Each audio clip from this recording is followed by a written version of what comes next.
ሰላም ሰላም ውድ የእግር ኳስ ቤተሰቦቻችን እንደምናላችሁ። ዛሬ የአውሮፓ እግር ኳስ እየተናወጠች ትገኛለች። ታዲያ የዝውውር መስኮቱ ላይ ሙሉ በሙሉ የተቀየሩ አዳዲስ ነገሮች አሉ፣ ሰበር ዜናዎች አሉ። ትላልቆቹ ክለቦች በሚሊዮኖች የሚቆጠሩ ዩሮ ይዘው ገበያ ወጥቷል። በተለይ በስፔን የተቀሰቀሰው ታላቅ ድራማ መላውን ዓለም አስገርሟል። ሪያል ማድሪድ እና አትሌቲኮ ማድሪድ በጋራ ያወጡት መግለጫ ባርሴሎናን ክፉኛ ጎድቷልም እየተባለ ይገኛል። እንዴት ነው የጎዳው? ጁሊያን አልቫሬዝን ማግኘት የተደረገው የ150 ሚሊዮን ዩሮ እብደት የሚመስል የዝውውር ሂደት እንግዲህ ምን ይመስላል? ባርሴሎና ስለምንድን ነው ያልተደናገጠው? ነገሮች ምን እየተካሄዱ ነው በባርሴሎና በኩል የሚለውንም እንመለከታለን። ነገር ግን ነገሩ እዚህ ጋር ብቻ አያበቃም። ዩናይትዶችም አማካይ ክፍላቸውን ለመገንባት ዌስትሃም የ85 ሚሊዮን ዋጋ የለጠፈበትን ማቴዎስ ፈርናንዴዝ ለማግኘት ከማድሪድ ጋር ትልቅ ፍልሚያ ውስጥ ገብቷል። በሌላ በኩል ደግሞ የዘንድሮ የፕሪሚየር ሊግ ሻምፒዮን አርሰናል በሻምፒየንስ ሊጉ ፍጻሜም በፒኤስጂ የደረሰበትን ሽንፈት ለመበቀል በዝውውር ገበያው ላይ ፍጥነቱን እየጨመረ ይገኛል። ከራሱ ከፒኤስጂ ጋርና ከሌስተር ሲቲ ሁለት አስደናቂ ታዳጊዎችን ለማስፈረም ከጫፍ ደርሷል። እንዲሁም ሊቨርፑል መሐመድ ሳላህን ለመተካት የ19 ዓመቱን ድንቅ ኮከብ ያን ዲያሞንዲ ለማግኘት ከፒኤስጂ ጋር ታላቅ ጦርነት ውስጥ ገብቷል። በዛሬው ቪዲዮአችን እንግዲህ እነዚህን እሳት የላሱ ትኩስ መረጃዎችን ይዘን ቀርበናል። ከጀርባ ያሉ ሴራዎችና የክለቦቹን ስትራቴጂ በቅደም ተከተል በዝርዝር እንመለከታለን። እስከ መጨረሻው አብራችሁን ቆዩ። ሰብስክራይብ አድርጉ። ሰብስክራይብ ማድረጋችሁን እንዳትረሱ። ቪዲዮን ከወደዳችሁት ላይክ፣ እንዲሁም ለወዳጅ ዘመዶቻችሁ ሼር እያደረጋችሁ ሀሳብ አስተያየቶቻችሁን ኮሜንት ሴክሽን ላይ እንድታስቀምጡልን ስንል በአክብሮት እንጋብዛለን። አሁን እንግዲህ ወደ መጀመሪያውና ትልቁ መረጃችን እንሂድ። በዚህም የሪያል ማድሪዱ ፕሬዚዳንት ፔሬዝ በድጋሚ ከመመረጣቸው በፊት ለአንድ ታላቅ ተጫዋች ማለትም ጋላክቲኮ ለሚሰኝ ተጫዋች እንግዲህ በክለቡ ታሪክ የዝውውር ሪከርድ ሰባሪ ሂሳብ አቀርባለሁ ብለው ቃል ገብተው ነበረ። አሁን ያ ቃል ሆኖ ሆኗል። ዕለተ ማክሰኞ ደርሶ ተመለከት ነው። ሪያል ማድሪድ ለከተማው ተቀናቃኝ አትሌቲኮ ማድሪድ ለታላቁ አጥቂ አልቫሬዝ ይፋዊ የ150 ሚሊዮን ዩሮ ጥያቄ አቅርበዋል። ነገር ግን አትሌቲኮ ማድሪድ ጥያቄውን በአስገራሚ ሁኔታ ውድቅ አድርጎታል። ክለቡ በመግለጫው ከጎረቤታችን ለቀረበው ጥያቄ እናመሰግናለን፣ ነገር ግን ተጫዋቹን ማግኘት የሚቻለው የ500 ሚሊዮን ዩሮ የውል ማፍረሻውን ከፍለው ብቻ ነው ብሏል። በአትሌቲኮ በኩል ይህንን የመሰለ ጠንካራ ምላሽ የተሰጠው ዝውውሩን ለማደናቀፍ ብቻ ሳይሆን ሌላ ትልቅ የፖለቲካ ሴራም እንዳለው እየተነገረ ይገኛል። አንዳንድ የስፖርት ጋዜጠኞችና የባርሳ ደጋፊዎች እንደሚሉት ከሆነ ይህ የማድሪድና የአትሌቲኮ ማድሪድ ድራማ ነው እየተባለ ይገኛል። ፔሬዝ እኔ 150 ሚሊዮን ዩሮ አቅርቤ ነበር፣ ነገር ግን ውድቅ አደረጉብኝ በማለት ለደጋፊዎቻቸው ሰበብ ማቅረብ ይፈልጋሉ። በተመሳሳይ ሰዓት ደግሞ አትሌቲኮ ይህንን መግለጫ በማውጣት አልቫሬዝን ለብዙ ወራት ሲከታተል የነበረውና ከተጫዋቹ ጋር ተስማምቶ የነበረውን ባርሴሎናን ከካምፕ ኑ ሙሉ በሙሉ ለማራቅም ችሏል የሚሉ ሀሳቦች እየተነሱ ይገኛሉ። እና የባርሴሎናው ፕሬዚዳንት ላፖርታ እንዴት ለምን ዝም ይሉሉ ቻሉ የሚለውን እንመልከት። እናም እንደ ስፓኒሹ ስፖርት ዘገባ ከሆነ ባርሴሎና በማድሪድ ጥያቄ ጨርሶ አልተደናገጠም። ክለቡ ይህ እርምጃ የባርሳን የውስጥ መዋቅር ለማወክና የተጫዋቹን የዝውውር ሂደት ለማደናቀፍ የተደረገ ርካሽ ሙከራ እንደሆነ ያምናል ነው የተባለው። ሆኖም ግን ባርሴሎና በአቋሙ ጸንቷል። አልቫሬዝን ወደ ካምፕኑ ለማምጣት ያላቸው ፍላጎት አልተቀየረም። ክለቡ ደግሞ በማንኛውም ዋጋ ቢሆን ይህንን የአርጀንቲና ኮከብ ለማስፈረም ቆርጦ ተነስቷል የሚሉ መረጃዎችን የወጡትና ማድሪድ ደግሞ እንደ መረጃዎች ከሆነ ከዚህ በላይ ዋጋ ለአልቫሬዝ ማቅረብ አይፈልግም።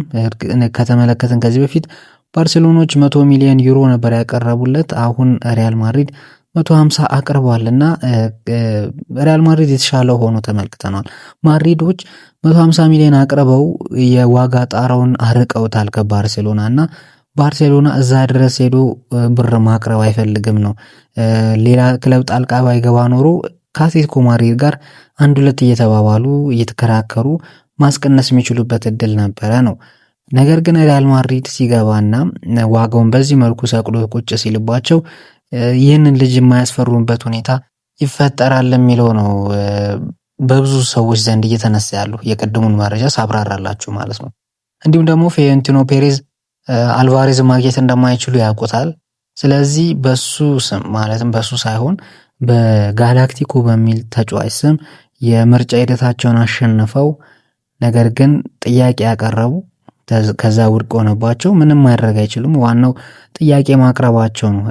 ምርጫ ቅስቀሳቸው ላይ የተጠቀሙት ምንድነው? ጥያቄ እናቀርባለን ነው እንጂ እናስፈርማለን የሚል አይነት ምርጫ ቅስቀሳ አልነበረም የነበራቸው እና በዚህ መልኩ ነው አታለዋል እየተባለ ይገኛል። እና እስቲ የእናንተ ሀሳብ ምንድነው ከዚህ ጋር በተገናኘ የሚለውን እንድታካፍሉ ነው። ታዲያ ሪያል ማድሪድ ከዚህ ጋር በተገናኘ እንግዲህ በዝውውር ሂደት ላይ ማለት ነው ከአልቫሬዝ ውጪ ማቴዎስ ፈርናንዴዝን እናገኛለን። ወደ ፕሪሚየር ሊግ እናቅናና ዩናይትዶች አማካይ ክፍላቸው ለማጠናከር ኢላማቸው የሆነውን ተጫዋች ዌስትሃሙን የ21 ዓመቱ ፖርቹጋላዊ አማካይ ማቴዎስ ፈርናንዴዝ እንግዲህ የዩናይትድ ዋነኛ የዝውውር አጀንዳ እንደሆነ እናውቃለን።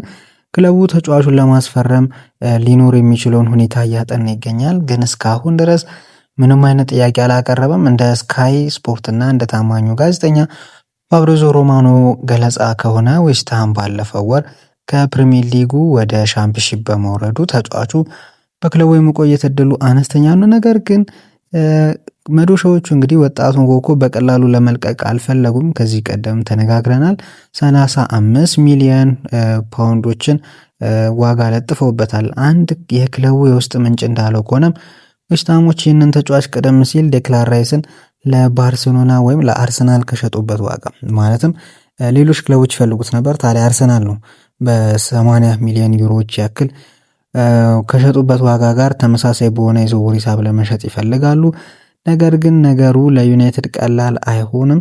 ምክንያቱም የሪያል ማድሪዱ ጋዜጠኛ ሆዜ ፊሊክስ ዲያዝ እንደዘገበው ማድሪድም ማቲያስ ፈርናንዴዝን የዚህ ክረምት ቀዳሚው ኢላማ አድርጎታል እያለ ይገኛል። ታዋቂው ወኪል ጆርጅ ሜንዴዝም ዝውውሩ እንዲሳካና በ85 ሚሊዮን ፓውንድ ስምምነቱ እንዲጠናቀቅ ከጀርባ ሆኖ በንቃት እየገፋፋ ይገኛል። ይህ ወኪል ታዲያ አሁን ላይ እንደ መረጃዎች ከሆነ ደግሞ ከነ ጆዜ ሞሪኒዮ እንዲሁም ከተለያዩ ከማድሪድ ተወካዮች ሰዎች ጋር ስብሰባ ላይ መቀመጡን እየተመለከት እንገኛለን። ዩናይትድ ከአትላንታው ኤደርሰን በተጨማሪ 2 አማካዮችን ስለሚፈልግ እዚህ ፍልሚያ ውስጥ ትልቅ ገንዘብ ሊያወጣ እንደሚችልም ይጠበቃል የሚሉት መረጃዎች ያሳያሉ። አሁን ደግሞ ወደ ሰሜን ለንደኑ ግዙፍ አርሰናል እናመራለን። አርሰናል የ2 ዓመታት ረጅም ጥበቃን አክትሞ እንግዲህ የዘንድሮን የፕሪሚየር ሊግ ዋንጫም በክብር ቢያነሳም በሻምፒዮንስ ሊጉ ፍጻሜ በፒኤስጂ የደረሰበት ሽንፈት ቡድኑን ይበልጥ ለማጠናከር አነሳስቶታል። አርሰናል አሁን 2 ታዳጊዎችን ለማስፈረም ሙሉ በሙሉ ፍጥነቱን ነዳጁን እያቀጣጠለው ይገኛል። ሁለቱም ታዳጊዎች ክለቡን ለመቀላቀል በሂደት ላይ ናቸው። አርሰናል የሌስተር ሲቲውን ታዳጊ ኮከብ ጄሬሚ ሞንጋን ለማስፈረም በግል ጥቅማጥቅሞች ላይ ሙሉ ለሙሉ ስምምነት ላይ ደርሷል። ነገር ግን ትልቁ መረጃው አርሰናል የፒኤስጂውን ድንቅ ወጣት ኢማኑኤል ኢምባምቤን ለማስፈረም በውድድር ግንባር ቀደም መሆኑን የተመለከትነው። ይህንን ተጫዋች ለማግኘት የቼልሲው ብሉኮ እንዲሁም ደግሞ የማንቸስተር ሲቲው ፉትቦል ግሩፕ ጥያቄ አቅርቦ የነበረ ቢሆንም አርሰናል ሁሉንም በልጦ ወደ ስምምነቱ እየተጠጋ ይገኛል።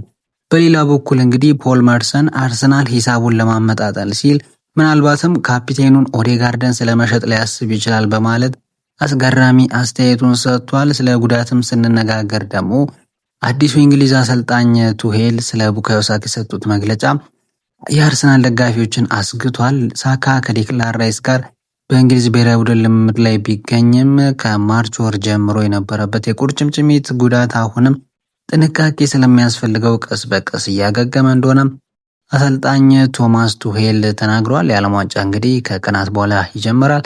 ታዲያ በዚህ ሂደትም ላይ እናንተ የሂደቱ አባል እንድትሆኑ ስንል እንግዲህ ጊቫዌ ወይም የስጦታ ሂደት አዘጋጅተናል እናንተን ለማንበሽበሽ ማለት ነው። ታዲያ ኮሜንት ሴክሽን ላይም የጨዋታ ሂደቶች ላይ ውጤት ግምቶቻችሁን ታሰፍራላችሁ። የትኞቹ ጨዋታ ናቸው የሚለውን እኛው ራሳችን የምንነግራችሁ ይሆናል ማለት ነው። ታዲያ የማሊያዎች ሽልማት ይኖራችኋል ማለት ነው። አሁን ደግሞ ወደ መርሲሳይዱ ግዙፍ ክለብ ሊቨርፑል እንሄድ። ሊቨርፑል የ19 ዓመቱን የኮት ዲቫር ኢንተርናሽናል ተጫዋች ሆኖን ያን ዲያሞንዴን ለማግኘት ከፍተኛ ጥረት እያደረገ ነው። በጀርመን አርቢ ላይፕዚግ ድንቅ የውድድር ዘመን ያሳለፈውና የቡንደስሊጋው ምርጥ ወጣት ተጫዋች ተብሎ የተመረጠው ዲያሞንዴ በ36 ጨዋታዎች 13 ጎልና 9 አሲስት አስመዝግቧል። ሊቨርፑልን ተጫዋች በዚህ ክረምት ክለቡን ለቆ ለሚወጣው ሞሳላ ቀዳሚና ፍጹም ተተኪ አድርጎ ወስዶታል። ፋብሪዞ እንደገለጸው ደግሞ ሊቨርፑል ዝውውሩ እውን እንዲሆን ከፍተኛ የገንዘብ ክፍያ እያቀረበና ጉዳዩን በኃይል እየገፋበት ይገኛል። በአንፊልድ በኩል ሳላና ሌሎች ተጫዋቾች በመልቀቃቸው የደሞዝና የቡድን ክፍተት ቀድሞውኑ ማለትም እረፍት ተሰጥቷቸዋል ሊቨርፑል ማለት። ስለዚህ የገንዘብ ችግር የለባቸውም። ነገር ግን አንድ ችግር አለ። የፈረንሳዩ ፒኤስጂ የሊቨርፑልን መንገድ ዘግቶ የቆመው ክለብ ቢኖር ፒኤስጂ ነው። የፒኤስጂው የስፖርት ዳይሬክተር ሉዊስ ካምፖስ ከተጫዋቹ ጋር የቃል ስምምነት ማድረጋቸው ተሰምቷል። ዳያሞንድ የራሱ ከልጅነት ጀምሮ የፒኤስጂ ደጋፊ ነበርኩ በማለት ወደ ፓሪስ የማቅናት ህልም እንዳለው ተናግሯል። ነገር ግን የፒኤስጂ ሙሉ እንቅስቃሴ የሚወሰነው በብራድሊ ባርኮላ፣ ጎንካሎ ራሞስ እና ካንጊሊ የወደፊት እጣ ፋንታ ላይ ነው እየተባለ ነው። ፒኤስጂ መጀመሪያ እነዚህን ተጫዋቾች መሸጥ አለበት። አርቢ ሌipzig ደግሞ የሁለቱን ክለቦች ፉክክር በመጠቀም የዝውውር ዋጋውን እስከ 130 ሚሊዮን ዩሮ ለማድረስ እየሞከረ እንደሚገኝ ነው እየተመለከትን ያለ ነው። ሊቨርፑል ይህንን ታላቅ ድንቅ ተጫዋች ጠልፎ አንፊልድ ያስገባው የሆነ የሚለውንም አብረን የምንመለከተው ጉዳይ ይሆናል። ነገር ግን በሊቨርፑል በኩል ፒኤስጂ ተፎካካሪ ሆኖ ቢቀርብበትም እንኳን ፒኤስጂዎች አሁን ላይ ቅድም እንደጠቀስኩት የነ ባርኮላ የነ ካንጊን እንዲሁም የሌሎች ተጫዋቾች መውጣት በዝውውር መስኮቱ ላይ የሚሳተፈውን ተሳትፎ ይወስኗል። ምክንያቱም ዳያሞንዴን አምጥቶ በዛ ቦታ ላይ እነ ባርኮላ ምናምን ካሉ የተጫዋቾች የደቂቃ ማጣት ሊፈጠር ይችላልና ተጫዋቾችም እዛ ሄደው ቤንች መሆን አይፈልጉም።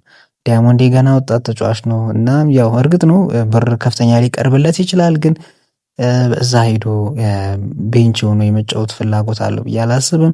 እና ሊቨርፑል ደግሞ ቀጥተኛ የሳላ ተተኪ አድርገው ነው የሚወስዱት እና ኢቭን በእድሜ በሰል ያለ ተጫዋች ራሱ ለማስፈረም ጥረት ሲያደርጉ አልተመለከትንም ሊቨርፑሎች። እናም ያን ዳያሞንዴ በሊቨርፑል የተሰጠው ክብር ከሌሎቹ አንጻር የተሻለ ሆኖ ስለተመለከትኩት ወደ ሊቨርፑል የማምራት እድል አለው ብዬ ነው የማስበው።